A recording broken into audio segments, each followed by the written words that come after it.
O norte da faixa de Gaza se transforma efetivamente num campo de batalha, à medida em que as forças de Israel avançam e os combates terrestres se intensificam. Os bombardeios também continuam por praticamente todo o território. O Estado judaico afirma ter atingido 300 alvos nas últimas horas.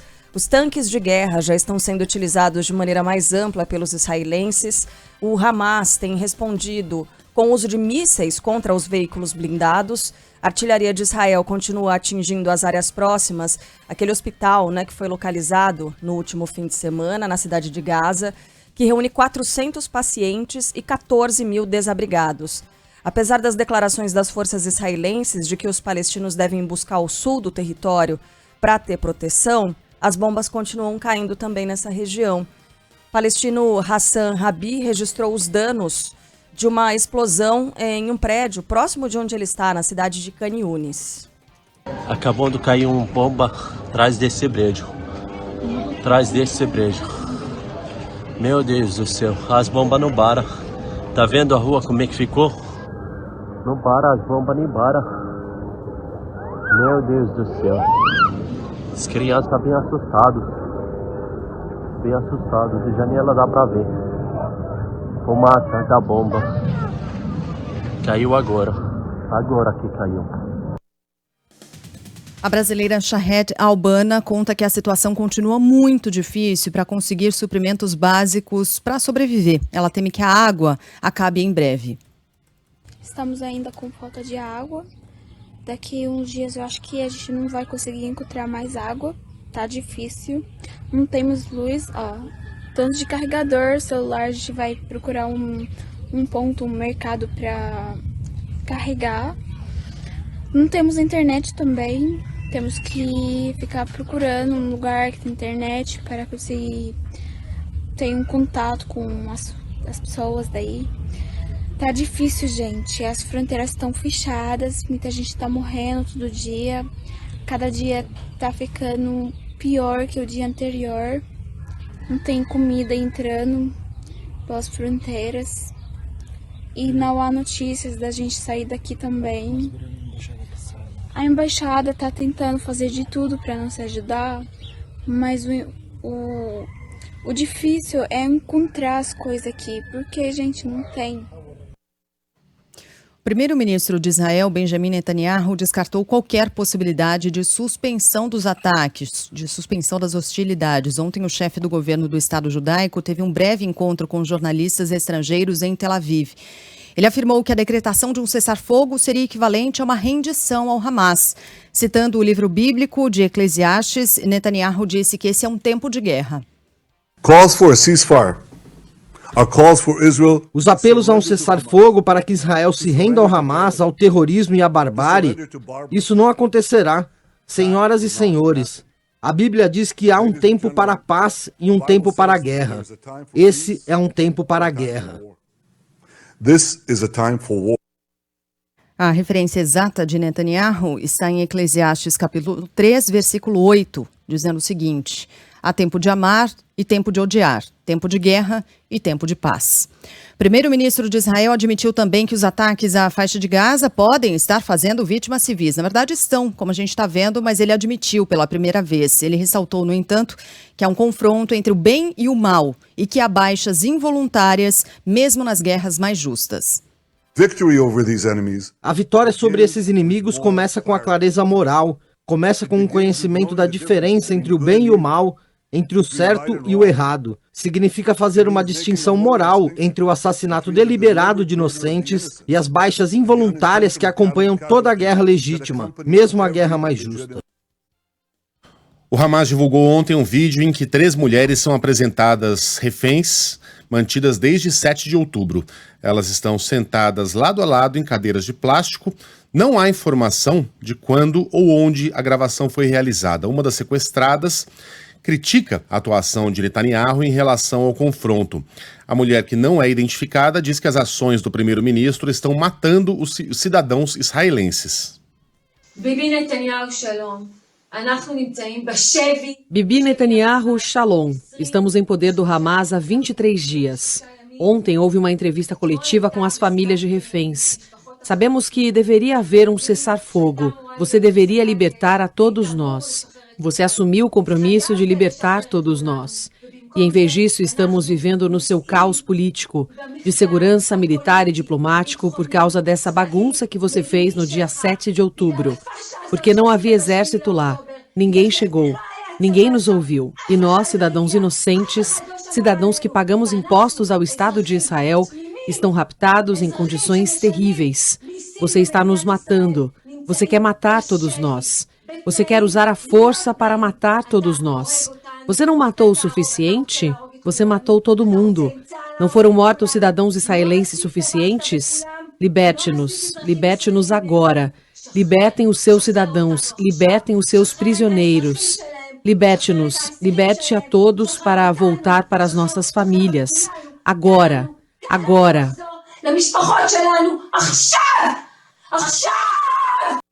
Bom, a mulher tá bastante exaltada, como o ouvinte percebeu. De novo, elas são reféns, é impossível a gente apontar aqui o quanto há de espontâneo e o quanto há de Hamas nessas falas da refém que foi divulgada ontem. Em resposta, Netanyahu classificou o vídeo como uma propaganda psicológica cruel. O primeiro-ministro afirmou ainda que está fazendo de tudo para trazer todos os reféns de volta para casa. O governo de Israel, enquanto isso, confirmou a morte da DJ alemã Shani Lauk, de 22 anos, durante os ataques do grupo Hamas. O corpo dela foi encontrado, identificado e entregue aos familiares. A jovem estava no festival de música eletrônica invadido pelo grupo islâmico no dia 7 deste mês, perto da fronteira com Gaza. Um vídeo divulgado nas redes sociais mostrava a DJ desacordada sendo levada na caçamba de um carro pelos terroristas. O primeiro-ministro alemão Olaf Scholz lamentou a morte da jovem e disse que o fato representa toda a barbárie que está por trás dos ataques terroristas do Hamas. E o Conselho de Segurança das Nações Unidas se reuniu mais uma vez para tratar da guerra entre Israel e o Hamas e mais uma vez não houve avanços. Esse foi o último encontro do colegiado sob a presidência do Brasil. O ministro das Relações Exteriores, Mauro Vieira, fez um discurso duro. O chanceler brasileiro disse que as Nações Unidas falharam vergonhosamente e citou a responsabilidade dos membros permanentes do Conselho.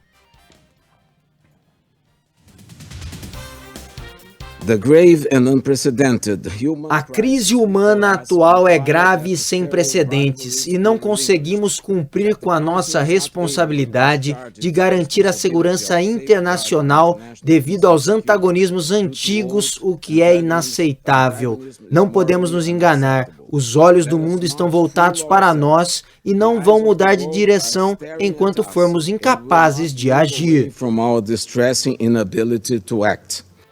As 4 resoluções apresentadas neste mês foram vetadas por Estados Unidos ou Rússia, membros permanentes do Conselho de Segurança. A China, que também tem poder de veto, vai suceder o Brasil na presidência do colegiado. Deve pousar hoje no Cairo, capital do Egito, o avião enviado pelo Brasil levando mantimentos para a faixa de Gaza. A aeronave da FAB vai substituir uma outra do mesmo modelo que está no país árabe já há 2 semanas, aguardando a liberação para a repatriação de brasileiros que estão em território palestino. Só que até agora a passagem de estrangeiros e pessoas com dupla nacionalidade na fronteira de Rafah não foi permitida e continua sem nenhuma previsão nesse sentido. Aqui no Brasil, o ministro da Fazenda, Fernando Haddad, indica 2 novos nomes para a diretoria do Banco Central. O economista da Fundação Getúlio Vargas, Paulo Piketty, foi escolhido para a diretoria de Assuntos Internacionais e Gestão de Riscos Corporativos. Já o servidor de carreira do BC, Rodrigo Alves Teixeira, poderá assumir a diretoria de Relacionamento, Cidadania e Supervisão de Conduta. Porque os nomes ainda têm que ser aprovados pela Comissão de Assuntos Econômicos do Senado.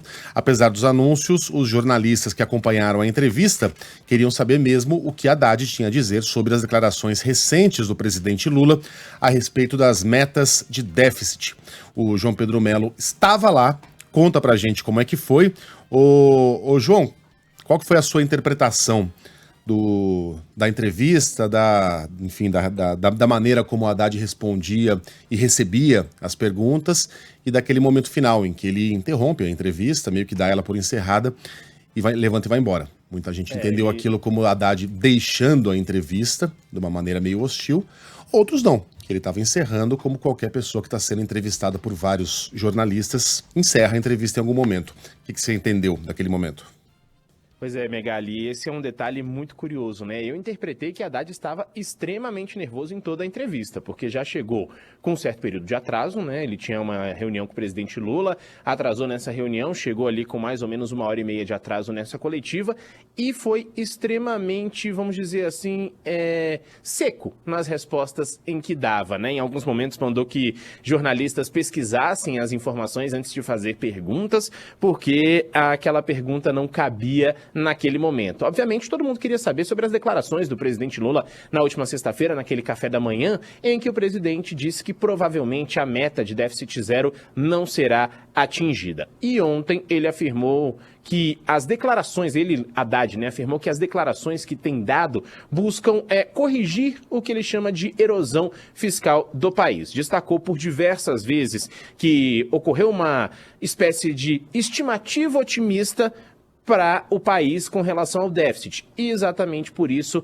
essa estimativa não deve ser atingida, porque ela era otimista demais. Com a imprensa, ele disse o seguinte, que a ideia é de melhorar essa questão das contas públicas, resolver o problema dos gastos e também destacou que essas falas feitas pelo presidente Lula têm ali uma espécie de questão, um pano de fundo, né, que foi apresentado para ele ao longo das últimas semanas. A gente tem também o Haddad falando agora um outro detalhezinho, dizendo que o papel dele é sempre olhar para as contas públicas e agora a ideia é buscar o equilíbrio fiscal. A gente vai ouvir um trechinho agora. O meu papel é buscar o equilíbrio fiscal. Eu farei isso enquanto eu estiver no cargo. Ponto. Sabe por quê? Não é por pressão no mercado financeiro, não é porque eu sou ortodoxo, é porque eu acredito que o Brasil, depois de 10 anos, precisa voltar a olhar para as contas públicas. Eu tenho um amigo meu que me critica. Fala, pô, o Haddad está virando... Não, eu não estou fazendo uma coisa que eu não acredito. Aliás, eu não tenho esse perfil. Não tenho. Eu não sou talhado para fazer aquilo que eu não acredito. Eu estou fazendo porque eu acredito. E estou dizendo, eu escolhi, inclusive, o caminho mais difícil para fazer, que é a correção das injustiças do sistema tributário. Era mais fácil fazer o que fazia no passado. Inventa o imposto ou aumenta a alíquota. Não é o que nós estamos falando. Não é o que nós estamos fazendo. Nós estamos repondo aquilo que foi perdido, aquilo que foi erodido. Bom, ele também destacou que espera, né, antecipar para esse ano algumas medidas que seriam divulgadas apenas no ano que vem e reconheceu que o cenário é desafiador. Inclusive cobrou apoio político para essa agenda. Só que o início de toda essa questão, todo mundo sabe, foram as falas do presidente Lula na última sexta-feira, né? O presidente Lula disse que essa meta não deve ser atingida, falou que uma meta de 0,5 ponto percentual do produto interno bruto não é nada, um déficit, né, de 0,5 ponto percentual do produto interno bruto não é nada. Haddad destacou o seguinte, que para tentar resolver esse problema, ele e Lula vão conversar com lideranças partidárias hoje para apresentar esses números da economia do país. O presidente esteve comigo agora pela manhã, já pediu para marcar com as lideranças do Congresso uma exposição desses números. Nós queremos que eles sejam publicizados para que a sociedade acompanhe, que não há da parte do presidente, nenhum descompromisso, muito pelo contrário. Se ele não tivesse preocupado com a situação fiscal, ele não estaria pedindo apoio aqui da área econômica para a orientação das lideranças do Congresso. E isso é algo que precisa ser feito pelos 3 poderes. Bom, agora sim, né? Eu quase atropelei o Haddad aqui. Mas olha, falando sobre a questão política ainda, óbvio que isso teve muita repercussão. E o presidente do Congresso Nacional, o senador Rodrigo Pacheco, divulgou uma nota em apoio ao ministro Fernando Haddad e afirmou que não seguir o plano de quem está ali chefiando a economia pode colocar o país em uma rota perigosa. Ele destacou que é preciso seguir a orientação e as diretrizes da equipe econômica, já que essa missão importante de estabelecer a política econômica do Brasil está confiada a essas pessoas. Então, essa é a visão do presidente do Congresso Nacional, o senador Rodrigo Pacheco, e há uma expectativa para hoje dessa reunião entre Haddad e Lula e as lideranças partidárias, exatamente para tratar dessa questão dos déficits. Enfim, o Haddad que a gente viu foi o Haddad prefeito de São Paulo, né, que era extremamente reativo às perguntas que eram feitas a respeito dos seus projetos para a cidade. A gente elogiou ele várias vezes aqui, né? Porque vocês criticam o Haddad. Não, a gente critica quando tem que ser criticado e elogia quando tem que ser elogiado. A gente elogiou várias vezes a mudança de postura dele, o compromisso com as questões econômicas, a paciência para explicar os seus planos para o mercado financeiro, para Faria Lima, para os congressistas, para colegas ministros, para jornalistas. Ontem o Haddad estava bastante descompensado. Não vou nem discutir aqui se ele encerrou ou abandonou a entrevista, pouco importa. Importa que a postura dele era de alguém bastante reativo e bastante irritado, né? As perguntas foram repetidas, foram, mas o que queria se saber ali não é se o Brasil vai ter déficit zero em 2024, provavelmente não vai, isso já era sabido.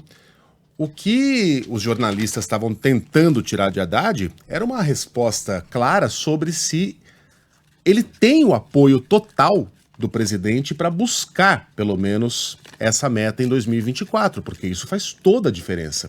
O presidente está comprometido, de fato, com essa meta, está pronto para negociar, para conversar com o Centrão, com a oposição, com a própria, principalmente, com a própria ala mais desenvolvimentista do PT? Ele tem o respaldo do Lula? Era isso que as pessoas queriam saber. E o destempero do Haddad deu a entender que não. Né? Então não foi uma tarde boa pro ministro da Fazenda, tanto é que a bolsa caiu, o dólar subiu. Mas isso é o mercado no final das contas, o mercado é a última ponta desse ecossistema complexo, social, político, etc. O mercado reflete aquilo que está acontecendo no Brasil, não é que ele determina quais são os humores da sociedade brasileira. Isso é papo furado. Bem, enfim, João Pedro continua acompanhando as notícias da economia e da política e volta ainda hoje com outras informações. Até, JP. Até, pessoal. Um grande abraço. Bom trabalho. Ainda na capital federal, o Senado começa a discutir hoje a PEC que criminaliza o porte de qualquer quantidade de drogas. Fala, Adriano Oliveira. Uma proposta de emenda à Constituição que criminaliza a posse e o porte de drogas em qualquer quantidade começa a ser discutida no Senado. O projeto foi apresentado pelo presidente da Casa, Rodrigo Pacheco, e será debatido na Comissão de Constituição e Justiça e Cidadania. A PEC teria sido uma espécie de resposta de Pacheco à votação do Supremo Tribunal Federal sobre a descriminalização do porte de drogas para consumo próprio. O assunto será debatido em audiência pública nesta terça-feira. Para ser aprovada, a PEC passa primeiro pela CCJ, depois precisa ser aprovada com 3/5 dos votos do Senado, ou seja, 49 dos 81 senadores. Depois, segue para a Câmara dos Deputados, onde passará por uma nova discussão e terá que ser aprovada em plenário por 308 deputados, antes de seguir para a sanção presidencial. Já no STF, a discussão do tema está com o placar em 5-1 para que o porte de maconha em pequena quantidade e para o uso pessoal deixe de ser crime. Um pedido de vista foi apresentado pelo ministro André Mendonça no fim de agosto, o que interrompeu o julgamento. O presidente Lula deve receber hoje o projeto que prorroga até 2027 a desoneração da folha de pagamento dos 17 setores da economia que mais empregam. Apesar do apoio amplo no Congresso, a expectativa é de que o texto seja sancionado com vetos. O principal deles é a redução de 20% para 8% da alíquota de contribuição previdenciária, incluída pelos parlamentares para aqueles municípios com até 142 mil habitantes. Na avaliação da equipe econômica, o trecho prejudica a arrecadação da União. Ontem, o ministro-chefe da Secretaria de Relações Institucionais destacou que o governo não tem compromisso com a sanção integral desse projeto. Alexandre Padilha disse que algumas medidas da matéria são inconstitucionais. Certamente vai ter essa análise pelos ministérios, Ministério da Justiça, AGU, Ministério da Fazenda, Planejamento, mas o próprio líder do governo no Senado disse que não existia compromisso com a sanção, porque claramente, na opinião do próprio líder do governo, fere a Constituição, tem inconstitucionalidade naquelas medidas. O relator do projeto, o senador Ângelo Coronel, do PSD da Bahia, já sinalizou que o parlamento tem força suficiente para derrubar eventuais vetos presidenciais. Lula tem prazo de 15 dias úteis a partir de hoje para decidir se sanciona ou não a lei, que atualmente vence em dezembro. Caso aprovado, o texto pode preservar cerca de 9 milhões de empregos até 2027, é essa previsão, além de gerar novos postos de trabalho. Essa é a expectativa, ninguém nem fala exatamente num número da possibilidade de geração de empregos, matéria importante para a economia do país. E só para lembrar, já que a gente estava falando agora das reações a partir da fala de ontem do ministro Fernando Haddad e da fala, antes disso, do próprio presidente Lula em relação a déficit, vamos ver se isso impacta de alguma maneira ou não decisão do Comitê de Política Monetária do Banco Central, porque tem reunião começando hoje, definição divulgada amanhã à noite sobre a nova taxa básica de juros na economia. A previsão de mercado seria de uma redução de 0,5 ponto percentual. Será que isso se confirma amanhã? Será que muda alguma coisa na análise do próprio Banco Central depois? Será que a gente vai ler depois na ata algo assim? Mas com essa instabilidade em relação a déficit zero no ano que vem, essa incerteza, e aí não recua como se prevê mais uma vez? Ou não, mantém a tendência prevista até aqui? Vamos acompanhar, né? Os candidatos do Enem com local de prova a mais de 30 quilômetros de casa vão poder realizar o exame em uma data alternativa. Os inscritos que se encaixam no critério e que não conseguirem ir ao endereço designado no dia terão como opção fazer o Enem nos dias 12 e 13 de dezembro. Na semana passada, quando os locais foram divulgados, centenas de estudantes reclamaram da distância.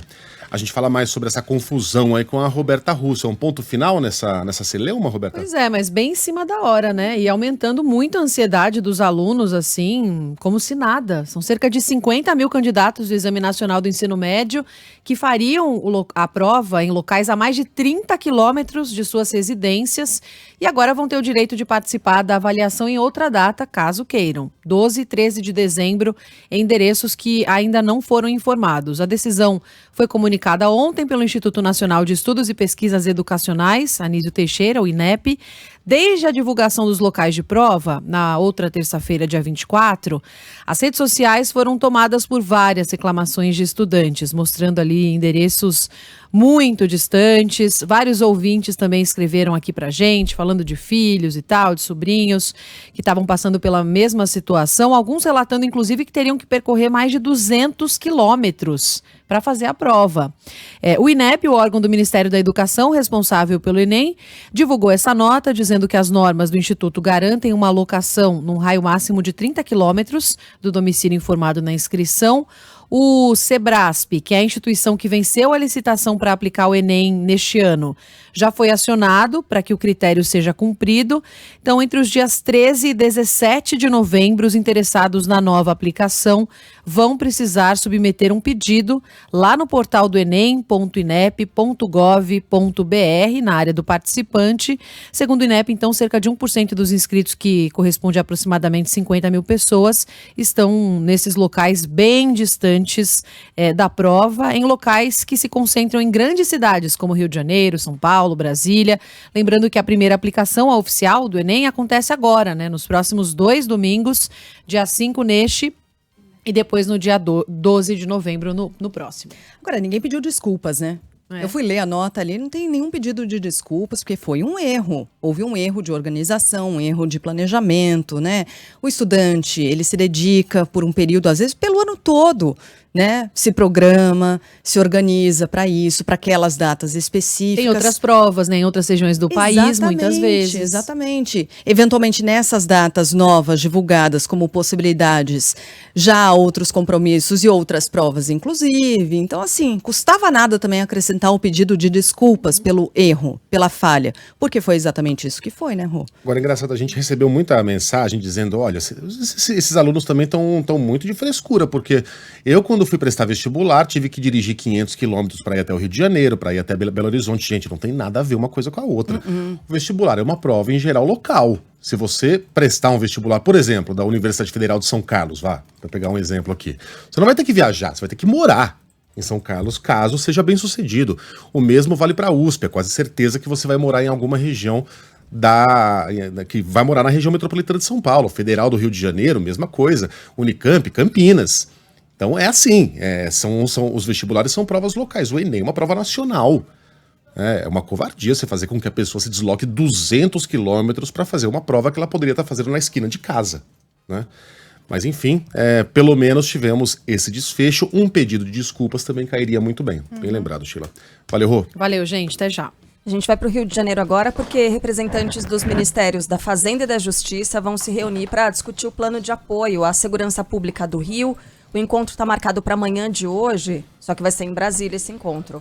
E ainda falando das questões da segurança, ontem um miliciano que estava preso saiu pela porta da frente da penitenciária. Quem vai explicar para a gente direito essa história é o Pedro Dobal. Bom dia, Pedro.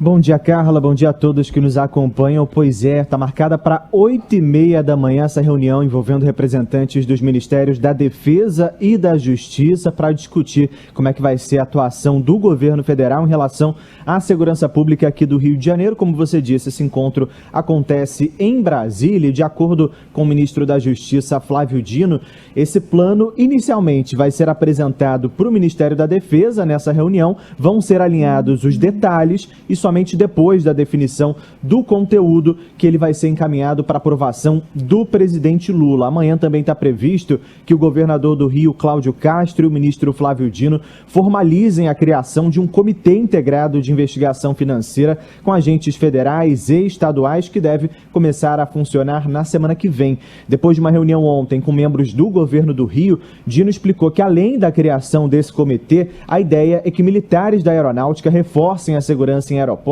e que homens da Marinha atuem nos portos e nas baías de Guanabara e de Sepetiba. A proposta também passa pela intensificação da atuação do Exército nas fronteiras com outros países. Nós vamos apresentar o detalhamento da proposta da Polícia Federal e do Ministério da Justiça, de modo geral, e o Ministério da Defesa vai apresentar a posição do Exército, da Marinha e da Aeronáutica. Vamos compatibilizar isso e, em seguida, ainda amanhã, apresentar ao presidente da República. A ideia, pelo menos a nossa proposta, é que o Exército atue na faixa de fronteira. Porto seria a Marinha e aeroportos aeronáutica. Bom, enquanto isso, um dos homens de confiança da milícia de Luiz Antônio da Silva Braga, conhecido como Zinho, deixou a cadeia pela porta da frente no último domingo. Peterson Luiz de Almeida, também conhecido como Pet ou Flamengo, estava preso desde agosto, teve a prisão convertida em preventiva na última quinta. Ontem o oficial de justiça foi até o presídio onde ele estava para fazer uma intimação e descobriu que, na verdade, ele já tinha sido solto no domingo. O que a Secretaria de Administração Penitenciária disse é que não foi notificado oficialmente dessa decisão, porque a Justiça teria enviado comunicado para um e-mail desativado há 5 anos. Agora, um dos membros do alto escalão do grupo que tem relação com os ataques a ônibus na zona oeste do Rio na semana passada segue solto. Ô, Dobal, explica direitinho, só mais uma vez aqui pra gente, essa história do e-mail, um e-mail que não era utilizado havia mais de 5 anos? Isso, o que a Secretaria de Administração Penitenciária disse é que esse e-mail, para onde foi enviado o comunicado sobre a conversão da prisão temporária para preventiva, esse e-mail não era usado há 5 anos, que toda a comunicação já é feita há 5 anos por meio de um outro endereço e que esse aviso dessa vez foi enviado para esse e-mail, não chegou, portanto, à SEAP. E aí a SEAP, diante dessa não comunicação dessa prisão preventiva que foi convertida, já que ele estava preso desde agosto, e também de não ter mandados de prisão no Banco Nacional de Mandados de Prisão, que até ontem, inclusive, até hoje cedo, na verdade, não estava constando nenhum mandado de prisão em aberto no Banco Nacional de Mandados de Prisão. Agora há pouco a gente consultou de novo, voltou a aparecer, mas diante disso, também de um nada consta que foi enviado pela Polícia Civil ainda no domingo, a SEAP disse então que soltou ele porque não havia nenhum impedimento, mas agora então a Justiça do Rio deu um prazo, inclusive de 48 horas para a SEAP explicar, prestar esclarecimentos sobre essa situação, porque de fato realmente havia um mandado de prisão preventiva contra ele, mas essa comunicação não foi feita da forma adequada. É muito parecido inacreditável quando há aqueles casos em que a pessoa é presa injustamente. E aí, né, a justiça concede o pedido de liberdade e tal, e aí demora. Até chegar, a gente já fez portaria, né, de penitenciária, de cadeia, esperando a saída dessas pessoas. Ah, não chegou o documento, não chegou. Quer dizer, nesse caso, aí a coisa funciona diferente, né? Envia um e-mail, o e-mail não chega e ok, pode ir. liberado. Essa história é maluca. É muito estranha, né? Porque assim, vai para um e-mail que não era utilizado havia 5 anos e aí fica por isso. Bom, resultado, o sujeito é solto. A gente sabe, Dobal, ele tá com tornozeleira, nada consta em relação a isso, ele está solto, liberado, portanto, se tiver encontrado aí o pedido de prisão, a manutenção dele na prisão, enfim, vai buscar? Vai achar? Agora o mandado de prisão aparece no Banco Nacional de Mandados de Prisão. A informação que a gente tem é que ele foi solto, está em liberdade, mas assim que for encontrado, então deve voltar ao presídio, e a ficha criminal dele é extensa. Inclusive, na semana passada, a Justiça aceitou mais uma denúncia do Ministério Público contra ele. Ele virou réu por integrar milícia privada, receptação, extorsão, corrupção ativa, porte ilegal de arma de fogo permitido, posse ou porte de arma de fogo de uso restrito e comércio ilegal de arma de fogo. O Dobal tá solto, cara. E eu quero ver achar agora o sujeito, né? Não é a primeira vez, né? O Rodolfo Schneider esteve aqui conosco na semana passada, na ocasião da morte dos médicos, e lembrou que um bandidão, um chefe miliciano, também foi solto, porque no presídio em que ele estava havia superlotação. Aí, em vez de liberar o cara que furtou, sei lá, um celular, uma carteira, um pacote de bolacha no supermercado, liberaram o chefe da milícia. O topo da pirâmide da milícia. Pô, aí não dá, né? Esses caras estão voltando pra rua muito fácil. Tem alguma coisa errada acontecendo. E acho que a gente sabe exatamente qual é, né? A relação que esses caras têm com o sistema de segurança, com o sistema judiciário, enfim. É uma metástase do Estado que a gente tá vendo acontecer. Valeu, Dobal. Valeu, abraço. Bom, e é claro que a gente vai seguir acompanhando, até porque há questões aí muito esquisitas que precisam ainda ser respondidas. Por exemplo, não constava ali o mandado de prisão, pedido de prisão, mas depois apareceu no Banco Nacional. Como é que não estava antes e agora aparece no Banco Nacional? Tem coisa ainda pra gente fuçar nessa história. Nossa equipe no Rio de Janeiro vai seguir em cima desse assunto. E olha, tem novidades da delação premiada de Mauro Cid. Tem tanta coisa acontecendo que a gente esquece, né, que o ex-ajudante de ordens de Jair Bolsonaro tá oferecendo várias acusações contra Bolsonaro e outras pessoas em troca de benefícios na própria pena.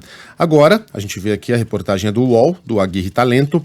Bolsonaro, segundo Mauro Cid, queria esconder alvos da Polícia Federal no Palácio da Alvorada. Quem são esses alvos? Um deles é o influencer bolsonarista Oswaldo Eustáquio, que acabou fugindo para o Paraguai. Esse cara fazia parte daquele grupo lá que jogou rojões no STF, enfim, já divulgou muita mentira na internet. É um cara que, quando foi preso, ele diz que caiu, subiu no vaso sanitário, caiu e ficou paraplégico. Só que toda hora ele aparece mexendo a perna. Enfim, é uma figura muito ímpar. E também o youtuber Bismarck Fugaza. A intenção do então presidente era que os dois ficassem escondidos na residência oficial de Bolsonaro para evitar que eles fossem presos. Os dois foram alvos de prisão, de ordens de prisão expedidas no fim de dezembro pelo ministro do STF, Alexandre de Moraes, fugiram para o Paraguai. O Fugaza foi preso pela polícia paraguaia, mas o Eustáquio entrou com um pedido de refúgio e escapou da ordem de prisão. O porta-voz de Jair Bolsonaro, Fábio Weingarten, nega que o ex-presidente tenha oferecido refúgio para os dois e diz que seria impossível esconder pessoas no Palácio da Alvorada devido à quantidade de gente que trabalha no local e que Bolsonaro jamais se aproximou de Oswaldo Eustáquio e que não iria cometer crime por alguém com quem não mantinha relações próximas. Alguma relação ele mantinha, porque o Eustáquio e o Bismarck já foram vistos, os dois, aliás, filmados, entrando no Palácio da Alvorada no dia 12 de dezembro. Aliás, não sei se é dia 12, mas em dezembro, quando eles já eram alvos de mandados judiciais por parte de Alexandre de Moraes. Então alguma relação ali existia. Mas enfim, tudo isso, lembrando que é dito por Mauro Cid, terá de ser provado por ele. Não basta ele apontar o dedo e dizer o que aconteceu se não houver nenhuma evidência, ou pelo menos indícios de que o que ele diz seja verdade. Seguimos aqui com outros destaques. O ex-senador Telmário Mota, do estado de Roraima, foi preso na região metropolitana de Goiânia ele era considerado foragido, ele já havia sido preso, né? Suspeito de corrupção, algum crime administrativo? Não. Ele é suspeito de ter participação na morte de uma das filhas dele, da mãe de uma das filhas dele. A Rosane Kotoski vai trazer mais informações agora direto de Goiânia. Fala, Rosane. A Polícia Civil prendeu na noite desta segunda-feira em Nerópolis, a 35 quilômetros de Goiânia, o ex-senador por Roraima, Teomário Mota. Ele é apontado pela Polícia Civil como mandante da morte da ex-mulher dele, Antônia Araújo de Souza, de 52 anos, 3 dias antes de ela prestar depoimento no processo em que a filha de ambos acusava o pai de estupro. O crime aconteceu em 2022 e o depoimento de Antônia seria no último dia 2 de outubro. Ela morreu com um tiro na cabeça na frente de casa no dia 29 de setembro. Vai ficar preso preventivamente o motorista embriagado que avançou uma blitz e atropelou um policial no Distrito Federal no fim de semana. Inclusive, o passageiro do veículo acabou morrendo depois de ser baleado pela Polícia Militar. André Viana tem os detalhes.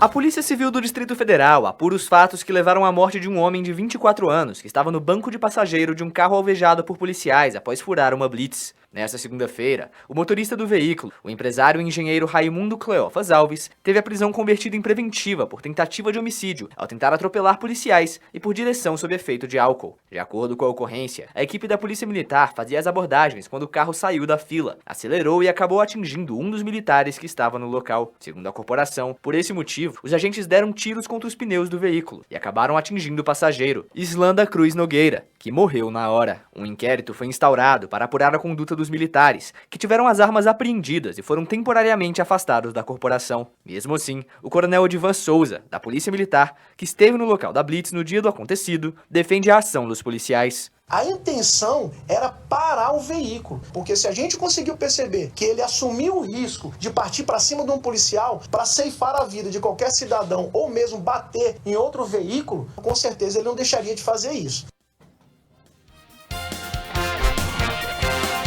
Motorista que atropelou e matou 3 idosas na zona norte de São Paulo vai responder por 3 homicídios com dolo eventual quando se assume o risco de matar. Fala, Ivan Brandão. É isso, Carla. Felipe Zacarias Rodrigues, né, que, enfim, saiu de um bar no domingo de manhã e acabou perdendo o controle do veículo e atropelou essas 3 senhoras que estavam andando numa rua ali da zona norte da capital paulista, né? O delegado Bernardo Zaramella ontem, porque uma das questões desse caso é que o Felipe, muito embora tivesse confessado que saiu de um bar e tal, que havia bebido, né, ele se recusou a fazer o bafômetro. E ontem o delegado Bernardo Zaramella disse que mesmo sem a medição exata do índice de álcool, os agentes detectaram que o atropelador estava embriagado, há a confissão dele também, então por isso ele vai responder por esses homicídios aí, como você falou. Aliás, ontem o próprio Felipe, né, falou também, na delegacia, disse que perdeu o controle do veículo. Perdi o controle. Uma amiga infelizmente caiu em cima de mim, por isso eu perdi o controle. Na hora ela bateu a cabeça dela no meu queixo, eu desmaiei.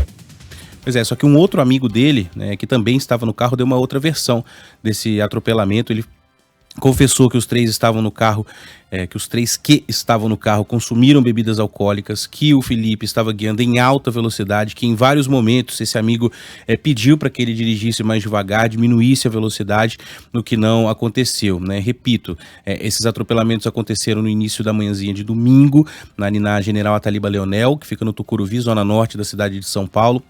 As imagens das câmeras de segurança, para quem está na live, não é uma boa definição, mas flagram o momento em que o carro atinge as idosas que estavam ali na calçada. Elas foram socorridas, mas não resistiram aos ferimentos, e agora a gente vai seguir acompanhando esse caso, porque fora esse homicídio com dolo eventual que você citou, os 3, né, Carla, que é quando você assume o risco de matar, o Felipe também vai responder por uma tentativa de homicídio, porque um desses amigos, né, uma amiga que estava no carro também, ela ficou ferida no acidente, então ele vai responder por mais esse crime. Ele mal consegue fazer a curva, né? Ele tá vindo numa velocidade tão alta, ali no começo de uma das imagens que a gente está exibindo, que o carro derrapa para conseguir fazer a curva, e aí é o momento em que ele perde o controle. Não parece uma pessoa desmaiada conduzindo o carro desse jeito, não, né? Porque ele diz que a amiga caiu em cima dele, bateu o queixo, não sei o quê, bateu na cabeça dele, ele desmaiou, aí ele disse que perdeu o controle. Não é exatamente o que parece, né, Ivan? Parece uma pessoa que, de fato, perdeu o controle, mas porque vinha em altíssima velocidade e sem condições de dirigir, porque estava bêbado. Aliás, esse negócio de produzir prova contra si próprio é muito engraçado, né? Porque a única possibilidade de que ele produza a prova contra si próprio, caso estivesse embriagado, seria se ele estivesse embriagado. Portanto, ele teria cometido um crime. Se a gente for levar ao extremo essa regra, e eu sei que a regra existe, para que a gente mude isso tem que ter uma mudança de lei, tem que passar pelo Congresso, etc. e tal, mas se a gente for levar ao extremo, por exemplo, ninguém mais viaja de avião, ninguém mais entra num banco, ninguém mais entra num estádio de futebol, porque para entrar no estádio de futebol você tem alguma liberdade sua violada. Você tem que levantar as mãos para ser revistado pelo policial. E se eu falar, não, eu me recuso porque eu não quero produzir provas contra mim mesmo. Ou eu não quero passar pelo detector de metais do banco, mas eu quero entrar no banco porque é meu direito, porque eu não quero produzir provas contra mim mesmo. E aí? Como é que fica?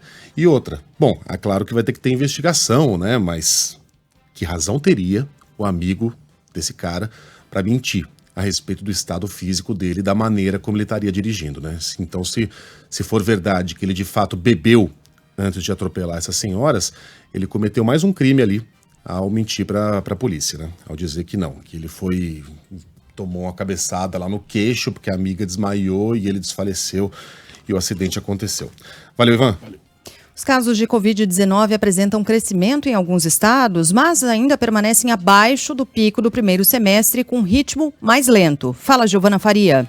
Os estados do Paraná, Rio Grande do Sul, Santa Catarina e São Paulo apresentam um crescimento de casos de Covid-19 nas faixas etárias da população adulta, segundo o novo boletim Infogripe da Fundação Oswaldo Cruz. Em contrapartida, o levantamento apontou que Rio de Janeiro, Distrito Federal e Goiás, que apresentaram alerta de crescimento em boletins anteriores, não passam mais por uma alta nos casos. Ainda de acordo com a análise da Fiocruz, no cenário nacional, há uma estabilidade nos casos de síndrome respiratórias aguda grave em crianças e adolescentes.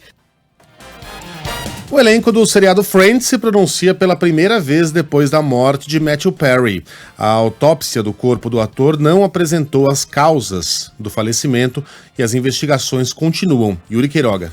O elenco do seriado Friends se pronuncia após a morte do ator Matthew Perry. Em nota conjunta, os atores manifestaram profundo pesar pelo amigo que interpretou o personagem Chandler Bing. O comunicado assinado por Jennifer Aniston, Courtney Cox, Lisa Kudrow, Matt LeBlanc e David Schwimmer diz, abre aspas, estamos todos arrasados com a perda de Matthew. Éramos mais do que apenas colegas de trabalho, somos uma família. E termina. Com o tempo diremos mais, como e quando pudermos. Fecha aspas. Ao lado de Perry, os atores interpretaram os protagonistas de Friends entre os anos de 1994 e 2004. Matthew Perry foi encontrado morto no último sábado na banheira da casa em que morava em Los Angeles. A causa da morte ainda está sendo investigada.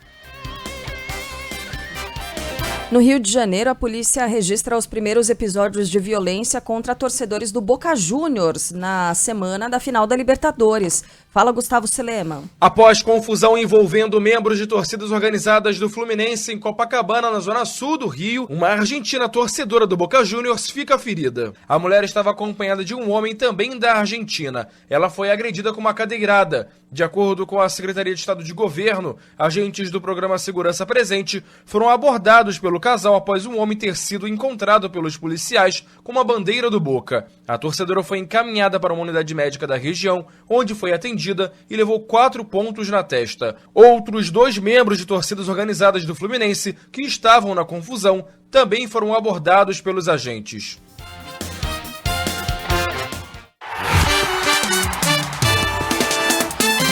Futebol, com Milton Neves. Oferecimento SOS Peças Arsenal Car. Arsenal Car, tudo para o seu carro bem mais perto de você. Hotel Terras Altas, lazer, diversão e gastronomia pertinho de você. Iveco, seu Iveco é mais negócio. Ofertas exclusivas para o seu negócio continuar crescendo. E Sicredi, conheça a primeira instituição financeira cooperativa do Brasil. Sicredi, gente que coopera, cresce.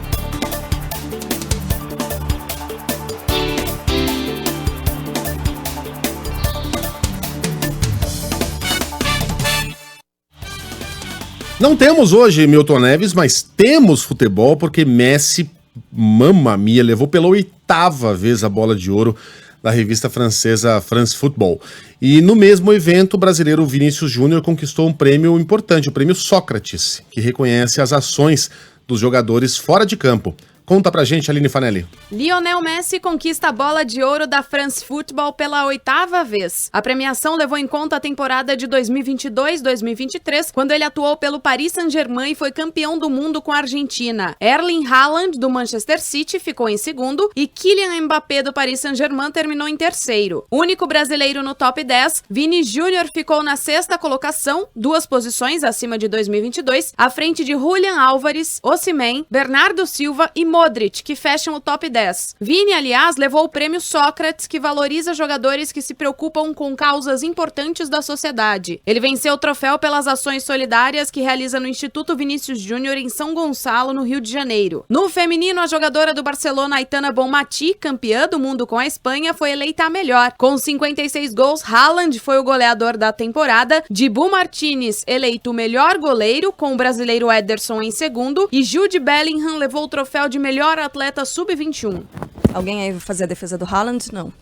Não? Como assim a defesa do Haaland? Ah, ele fez uma temporada melhor. Messi só levou uma Copa, né? Mas vem cá, né? Messi é indiscutível. A Copa ainda foi levada em conta, né? Ah, foi. Sim. Então não tem como, cara. Ganhou a Copa, você é o melhor do mundo, fim de papo, especialmente para um cara que jogou muito bem a final, que fez gol. Cara, o Cannavaro foi eleito o melhor do mundo em 2006, quando a Itália foi campeã do mundo. Então, cara, se Cannavaro pode ser o melhor do mundo, tudo é permitido. Agora, que modelito do Vinícius, né? A Sheila tava reparando. E aí, Sheila? Não, de gosto duvidoso. Eu acho de gosto duvidoso? Acho.